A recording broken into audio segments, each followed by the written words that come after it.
Hello po, ako po si Anne Herrera, 38 years old. And recently po ay nawalan po ako ng asawa. Siya po ay sumakabilang buhay ng last January 2 this year po. It was a day after New Year's Day. And yun po yung pinakamasakit na araw sa buong buhay ko. Masakit na pagising sa umaga. Umaga kasi gabi na po siya nawala eh. Nung pong January to the whole day, magkasama pa po kami dalawa. Later the evening na po siya nang nawala kasi 4:30 po siya umalis ng bahay namin. And yun po siguro yung pinaka mahirap na pagsubok na naranasan ko sa buong buhay ko.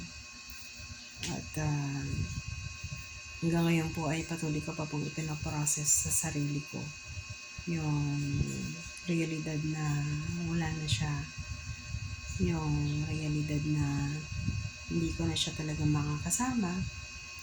And mahirap, sobrang hirap. Kahapon po ay birthday po niya. It was his 55th birthday. Sana na hindi na po umabot sa 55th birthday niya.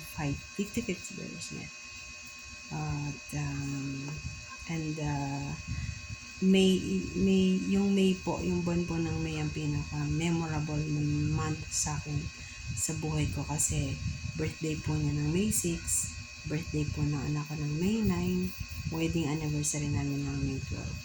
It was all together in one. Yung birthday ko lang po yung hindi nasama dun sa celebration kasi July po ako. Pero every year since I got married, pagtungtong ng Mayo, it was my favorite month of the year. Pangalawa po yung December, Christmas time. At dati-dati po pagtungtong ng May, very excited na po ako kung paano ko ba pagpaplanuhan yung birthday na asawa ko, yung birthday na anak ko, yung wedding anniversary namin. And then this year, it was a sad month of May kasi alam ko na isa dun sa mga celebration na yun, hindi ko na masiselebrate na kasama ko siya. At iba na po yung sitwasyon. Katulad ng dati na pag nagpo-post ako ng birthday niya, siguro maabot ng 100 yung greetings niya, 75 greetings. Pero yesterday po nung nag-post ako ay wala po. At mahirap pong i-expect yun kasi syempre wala naman na siya, sino pa ba yung babate, di syempre yung mga malalapit na lang sa kanya yung makakaalala sa kanya. Kahit yung mga pamilya, hindi naman lahat sila maaalala yun. And then yun lang po. At gusto ko lang pong ginawa ko po itong video na to kasi feeling ko na po ako yung sasakal na ako sa nararamdaman ko. Yung nahihiya na akong magsabi dun sa mga kapatid ko, nahihiya na akong magsabi sa kahit na sino yung nararamdaman ko kasi baka hindi nila ako maintindihan.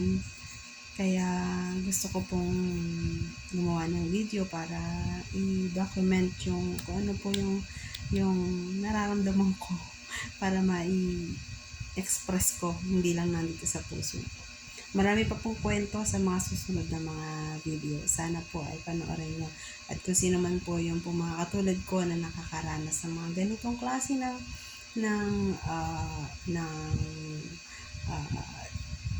sitwasyon, sana po we can interact with each other para magkatulungan po tayo.